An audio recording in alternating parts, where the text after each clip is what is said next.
Hello from Bugeye Guy. I want to show you today this great leaf green Bugeye that we're building for a customer. Everything on this car is just about perfect. This is a nice concourse car. We've spent a few months now putting it together.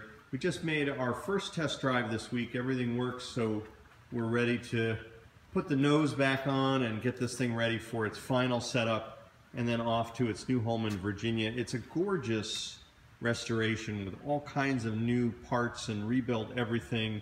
There really isn't a single nut or bolt that hasn't been put back into place and done so very carefully with the right detail. So yeah, there are a couple little minor concours point deductions, but that's not really the game this owner was interested in. He wanted just a fantastic restored car, and he's got that. It's very exciting for us. It's almost all stock with a few tasteful upgrades.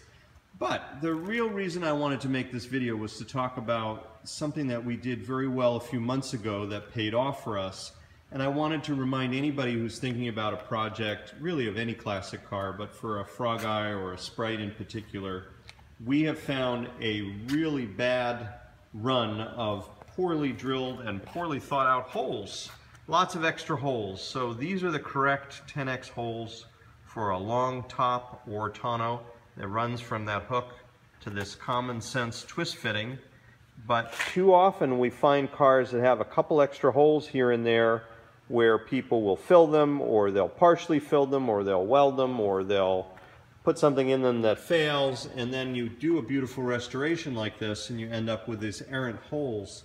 And I think it really kind of ruins the job. So one of the most important things you can do before the car goes anywhere near a body shop or anywhere near ready for paint is make certain you've got the holes in the right place, because nothing ruins a restoration more than that. Of course, on the doors you often see mirror holes that are incorrectly drilled. There were never door mirrors fit. There would have been wing mirrors on the fenders up front from a dealer install, but even those sometimes we see multiple holes, and you want to make sure you know exactly what goes where before you send a car to a body shop. These are the correct dashboard tonneau attachments, and these are of course lift dot. Unlike the 10X fittings in the back, which are a smaller diameter stud, these are the fat studs, which are lift dot studs. Of course, these are the two correct windshield washers. Believe it or not, the very first cars had a single nozzle here, but that's extremely rare to see. These are the correct holes for the defroster, the diffuser, if you will. To call it a defroster is somewhat generous, but it does diffuse air. And then the last, and well, there's two other really important things. These inner fenders often get beat up pretty badly. Anytime the car takes a hit, even if it's a minor hit in a parking lot, you usually see distortion here. And actually on my own personal car, Gumby, I'm sorry we didn't spend a little more time fairing these out, because people, when they see these cars, obviously when you open the hood you see this beautiful luster here, because these are just about perfect. So you can do body work to these to get them smooth and flat and looking very tidy, and that really should be done because of the amount that they're visible. Many people forget to think about that detail. In here as well, you'll often see old imperfections.